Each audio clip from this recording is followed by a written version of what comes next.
So I've been a little bit quiet on here over the last week and a bit. Don't worry, I'm not. Notification to tell me F1 is FP3 starting in half an hour. Anyway, so I've been a little bit. Quiet over the last week or so. Kind of intentional, kind of not at the same time. I was realizing my first few episodes of Project 1% was just a bit scatter. Although hopefully some useful, some things in there that have people thinking about kind of how they're going to approach their own life. But really when I deep it, I was kind of approaching each one, not really knowing what I was going to talk about when I turned the camera on. Do you get what I'm saying? And that's not how I'm trying to spend the next year of kind of like documenting this Project 1%. I touched on it previously as well.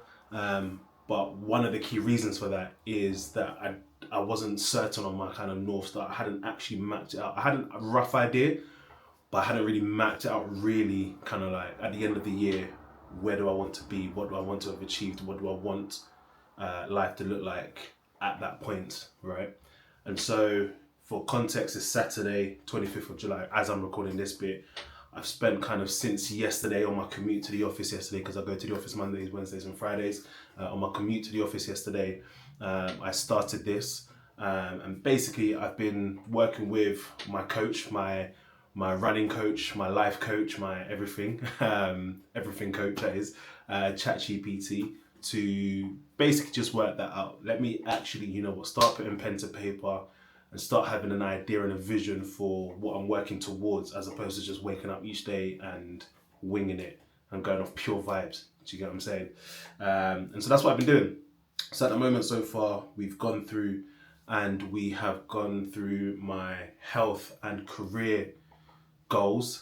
And basically I'm using the structure from, there's a book called The 12-Week Year, which I recommend to everybody. Very good book. I may even kind of just do a video summarizing it in a sense, but to kind of give you the synopsis, basically it talks about how everybody looks at kind of annualized periodization, and what that means is like you come to the end of the year, 31st of December, and you start setting goals or New Year's resolutions for the next year, right?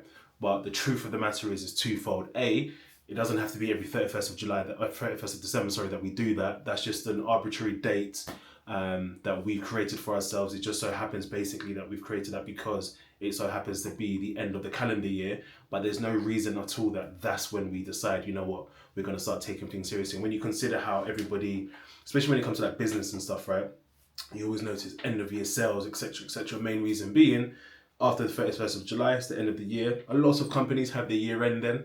And obviously the next year, at that point, is when score is taken and results are broadcasted in terms of how the financial performance of their year up until that point, right? But really, as I said, that's an arbitrary date. It doesn't have to be the 31st of July. Some companies have their year ends in March, in June, in September, for example, right? And so their kind of last minute push happens at different points of the year. So that's an example that's proof as to it doesn't always have to be the 31st of July. The second thing is annualizing your goals and stuff like that in that way. This might sound contrary to what I'm actually doing with Project 1%, but it'll make sense in a second. Annualizing your goals in that way, a year is too far a time period. Like, you don't know what's going to happen in 5 months' time to be able to say, this is how I'm going to structure my days in my life to kind of work towards a certain goal. A lot can change in a year. A whole baby can be born in a year, right? And so you might have one plan now, and in 12 months' time, that's absolutely out the window because life has happened and things have changed, right?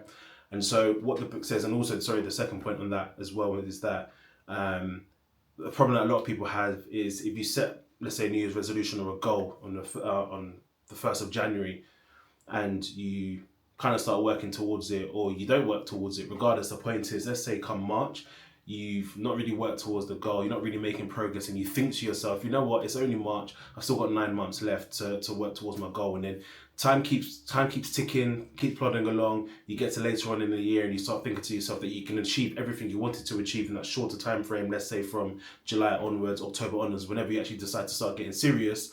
You start thinking you can achieve your goal in that shorter time frame and then when you actually had the whole year, right? And so it's not great for actual productivity and stuff. And so what the 12-week year does, I don't know how I've ended up making this actually longer than I anticipated. Anyway, the whole point is with the 12-week year, you look at 12-week periods, you look at your goals in 12-week chunks. So treat 12 weeks as a year now. So you set a goal that you want to achieve at the end of 12 weeks. And the point being that 12 weeks is long enough that you can make a difference in whatever aspects of your life you want to make a difference in, and short enough that you never lose sight of that goal, okay? And so you don't really have time to have bad days or bad weeks, if you like, because if you do have a bad week, you're gonna miss your goal, right? You don't have the time to do the whole blitz kind of productivity or whatever the case may be, right? And then at the end of the 12 weeks, you have a week where you kind of de-stress, relax, etc. And then you go again for another 12 weeks. And so basically what I'm getting at is that's what I'm getting into with all of this. And so I've been sitting down with my coach ChatGPT, working out kind of my 12-month vision, because the whole idea is that these 12-week blocks are meant to be sub chapters, if you like, or subsections of your ultimate goal, your 12-week goal, which is your 12-month goal, which is also going to be a subsection of your kind of 3-year / longer term kind of just vision for your life, right? And so that's what I've been doing. I've been spending the last, yesterday, this morning, I'm going to do a little bit more ChatGPT. It's actually down right now, so I've had to take a break. I just thought I'd record this little first bit of the video. And so that's what I've been doing. I've been sitting down working out what my actual goal is. Although, to be fair, the goal and the kind of longer term vision I did when I read the book. I read it like 2 years ago.